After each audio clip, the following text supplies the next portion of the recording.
Now, it's been nearly a full year of disruption to our lives. We're marking the anniversary of this period last year. On this day in 2020, we heard that schools across the UK would be closing indefinitely, except for vulnerable children and those of key workers. A few days later, of course, the first full lockdown began.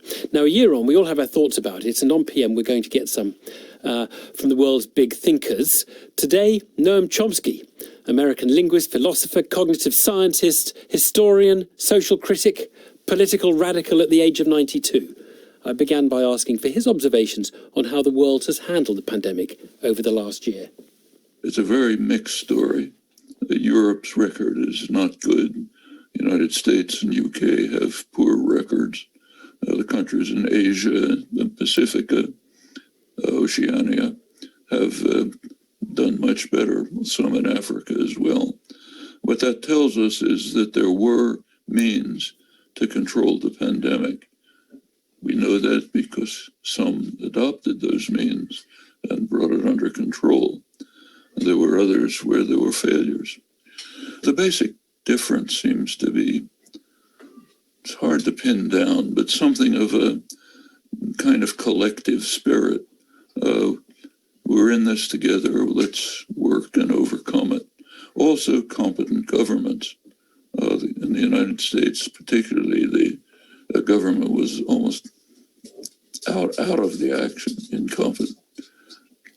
There's been a culture war in the United States for decades, but it feels as though it's been playing out during the pandemic, just at the wrong time. We don't need to be arguing about masks as a sign of our culture. And I'm wondering whether that has worsened the pandemic. People have been standing around arguing when they should have been working out what to do. There has something that's been happened among sectors of what's called the left, whatever that means, which are driving sensible views on identity politics to extremes that make no sense whatsoever. But the issue about masks is basically on the right. The religious community, which is huge in the United States, the Christian nationalists, evangelicals, studies have shown that they have a kind of a principled objection. We have to follow the word of God. They don't trust science. Science gives a picture of the world which is inconsistent with their views. There's also a sort of a strange, rather fraudulent libertarian streak. Don't tell us what to do. We'll decide what to do by ourselves. This is the opposite of having a collective consciousness saying we're working together for the common good. All of these things coalesce to lead to unwillingness to wear masks, fury at people who do wear masks, not following lockdown restrictions and so on. So there's many factors involved. But there's one overriding factor that we haven't mentioned and should emphasize. All of this brings home a broader message that we are now in a state where we either move towards internationalism, genuine internationalism, or move towards a kind of extinction, to put it very bluntly. The pandemic shows this. The hoarding of vaccines by the rich and powerful is obscene in itself and is also self-destructive. And it's very well understood. You let the vaccine mutate rapidly in poor areas, and the whole world will suffer. It'll get out of control. Either we work together or we destroy ourselves. And the same is true on the climate and other major issues that we face. Collective responsibility. I wonder whether you are worried that people have had a long time to reflect on that point in the last year, sitting at home, waiting to get out of lockdowns, waiting to get beyond the pandemic. If ever they were going to adopt the Noam Chomsky manifesto, it would surely be now.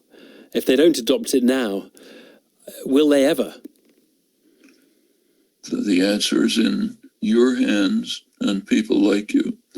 There's no law of nature that tells us what's going to happen. To all of the massive problems that we face, pandemic, global warming, huge inequality, to all of these questions, there are answers, feasible answers within reach. The question is whether the human species is capable of grasping the opportunities that exist, implementing the plans that are feasible. But let me argue with you a little bit on that, because we have seen one fantastic human success story this year, which is the vaccine. And that has been a result of competition between companies, a lot of cooperation as well. But this is Big Pharma have delivered a solution, we think, to COVID. First of all, Big Pharma is relying heavily on discoveries and subsidies that come from the state sector. Big Pharma failed catastrophically. It was known in 2003, after the SARS epidemic was contained, that another epidemic, possibly pandemic, was very likely. Big Pharma, which is bloated with profits, thanks to the highly protectionist measures of the mislabeled free trade agreements, didn't do a thing.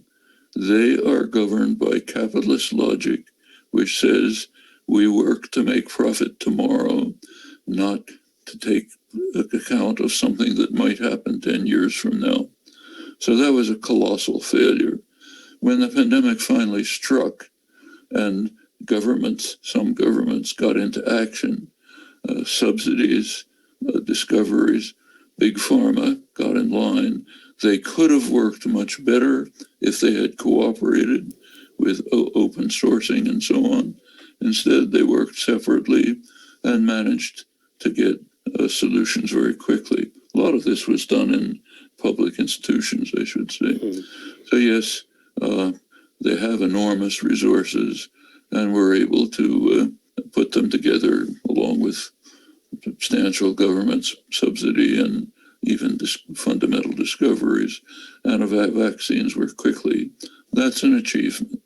And we have to build on that achievement by recognizing that we cannot wait to leave decisions to be in the hands of private power, what's misleadingly called the market. It's not much of a market. These have to be collective decisions to face a future in which future pandemics are quite likely. Professor Noam Chomsky there, believer in internationalism and collectivism as a response to the pandemic. We're going to hear some other voices over the next week. Martha Lane Fox, who chairs a House of Lords committee. Jared Diamond, the American geographer, historian, anthropologist, ornithologist, and known for his popular science books. I can just tell you, by the way, the French Prime Minister is saying he is going to have the AstraZeneca vaccine tomorrow.